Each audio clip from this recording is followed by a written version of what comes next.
Saat anak ini sedang membaca kertas biru di depannya, tiba-tiba pintu ruangan ini tertutup sendiri dan anak itu sangat kaget. Buku-buku pun mulai jatuh sendiri dan anak ini pun harus cepat keluar dari sini. Ia pun dikejutkan oleh ratusan buku yang terbang di atasnya dan menyerang anak itu. Di sini, tangan sang anak sudah dipenuhi luka karena goresan buku-buku itu. Sang paman dan bibi pun masuk ke ruangan ini tepat waktu sebelum anak itu terbunuh. Sang paman pun langsung menutup pintu agar ratusan buku itu tak keluar. Sang paman bertanya mengapa ia kembali ke rumah ini yang jelas sedang tidak aman. Ia nekat kembali untuk membantunya menyelesaikan masalah ini. Anak itu terus membujuknya dan memberitahunya bahwa ia dapat memecahkan kode rahasia di kertas biru itu. Mereka pun pergi ke sebuah kafe coklat dan sang anak mengarahkan paman dan bibinya pada suatu botol. Benar saja, itu adalah sebuah pin pemecah sandi rahasia. Sang paman pun langsung memesan 3 gelas Ovaltine agar tak diusir dari sini. Anak itu langsung memutar pin itu untuk memecahkan kode rahasia berdasarkan huruf yang muncul dari alat itu. Anak itu pun berhasil memecahkan kode di kertas biru itu dan sang paman bisa membacanya. Rencana ahli sihir itu pun terungkap. Mereka mulai mencocokkan gambar yang ada di kertas itu untuk memastikan bahwa dugaan mereka benar.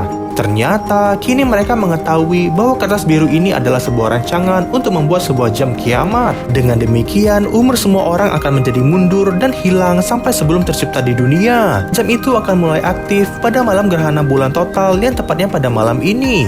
Tak berselang lama, sampailah mereka di rumah sang paman lagi. Mereka dikejutkan karena melihat kekacauan yang ada di hadapan mereka. Pintu pun sudah terbuka dan nampaknya ada seseorang yang sudah memasuki rumah ini. Dan benar saja, isi rumah ini sudah sangat berantakan hingga membuat kursi hidup ini rusak parah. Mereka pun tahu bahwa ahli sihir itu masuk ke rumah ini untuk mencari kunci yang ternyata sudah disimpan oleh sang paman ini. Saat anak ini melihat ke arah jendela, ia tiba-tiba melihat ada pria berkacamata di rumah tetangga depannya. Ia pun sadar bahwa itu adalah ahli sihir jahat yang sangat berbahaya. Anak itu pun langsung pergi ke rumah depan dan mengetuk pintu rumah itu. Sang anak yang panik mengajak ibu tetangga itu dengan cepat untuk pergi dari rumah ini. Walaupun ragu, ibu tetangga itu pun mempercayai sang anak dan meninggalkan rumahnya tanpa dikunci lagi. Tapi anehnya, pintu ini terkunci sendiri yang membuat sang paman dan bibi terkunci di ruangan ini.